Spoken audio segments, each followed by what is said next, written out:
नमस्कार, मैं नियाज खान और आप देख रहे हैं न्यूज एक्सप्रेस। लोकसभा चुनाव में बीजेपी और आरएसएस के साथ ही साथ मोदी के लिए सबसे बड़ी हार अयोध्या की हार थी, क्योंकि जिस राम मंदिर और भगवान राम के रथ पर बीजेपी सवार थी, उसी भगवान राम ने मोदी बीजेपी को जबरदस्त झटका दिया।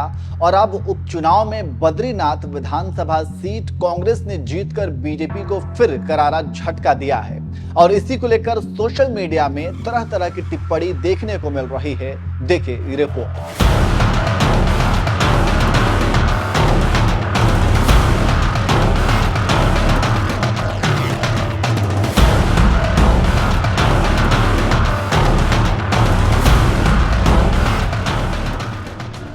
लोकसभा में बीजेपी 240 सीट जीती, लेकिन फिर भी हार गई। ये आकलन लगभग पूरे देश के लोगों का है।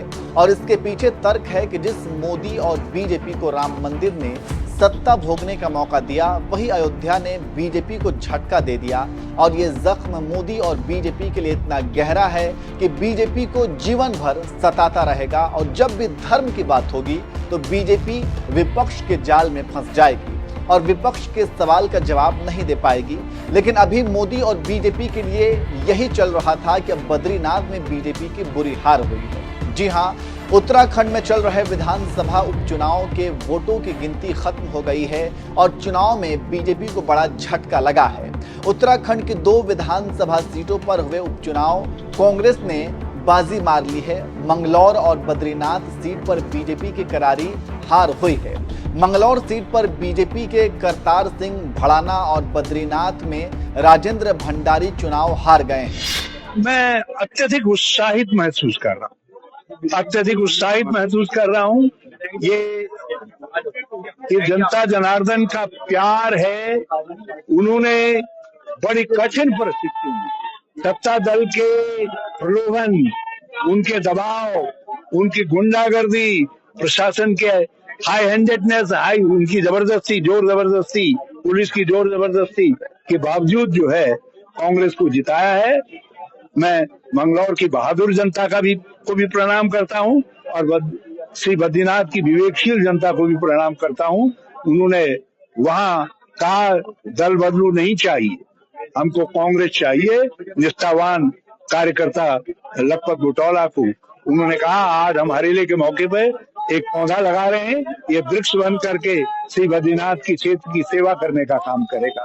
और यहाँ उन्होंने, मंगलौर की जनता ने अपने काजी को पुचकारा है, कहा है कोई बात नहीं, तुम पहले मामूली वोटों से रह गए थे लेकिन तुम डटे रहे और अब हम सारी बाधाओं, सारी दिक्कतों, सारे दबावों के बावजूद तुमको विजयी बना रहे। और कांग्रेस से कहा अपना विपक्ष धर्म ठीक से निभाओ, निष्ठापूर्वक काम करो, नम्रता से काम करो, पहले से ज्यादा तेजी से काम करो, मिलजुल करके काम करो। हम 2027 तुमको सौंपेंगे। ये जनता का स्पष्ट है। उनको हम नसीहत जनता की अदालत में जाकर के देंगे।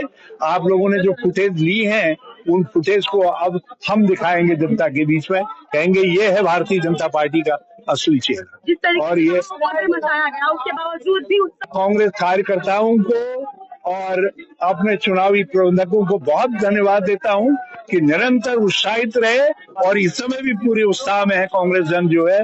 देखिए, किसी का अंगूठा टूटा है, किसी का पांव टूटा है, किसी के हाथ में दर्द है, कोई बुढ़ापे की पीड़ा से परेशान है, लेकिन सब लोग मैदान में डटे हुए हैं। आप हमारे सैनिकों को देखिए, जवान से बूढ़े तक सब यहाँ सन्नद्ध हैं पूरी तरीके से। और ये आप कमर कस करके, अब ये कमर 2027 में ही खुलेगी। कांग्रेस को उम्मीदवार काजी मोहम्मद निजामुद्दीन चुनाव जीते हैं, तो वहीं बद्रीनाथ में कांग्रेस के लखपत सिंह बुटोला ने बाजी मारी है।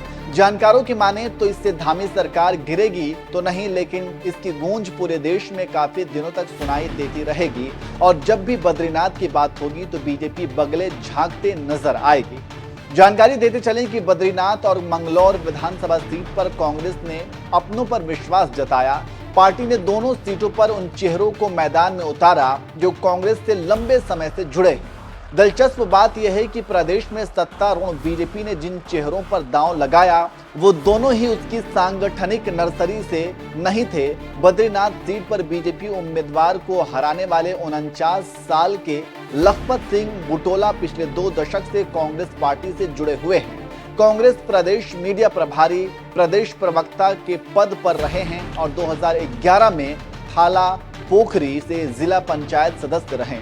2015 में कुछ समय के लिए चमोली जिला पंचायत अध्यक्ष की कमान भी संभाली। वहीं लोकसभा चुनाव से ठीक पहले अपने दलों को छोड़कर बीजेपी का दामन थामने वाले चेहरों को बीजेपी ने दिया टिकट। यही कारण रहा कि कांग्रेस चुनाव के दौरान तंज कसती रही। उसके अलावा मंगलौर विधानसभा सीट पर बीएसपी का गढ़ है, लेकिन कांग्रेस की रणनीति ने काम किया और कांग्रेस के उम्मीदवार ने बाजी मार ली।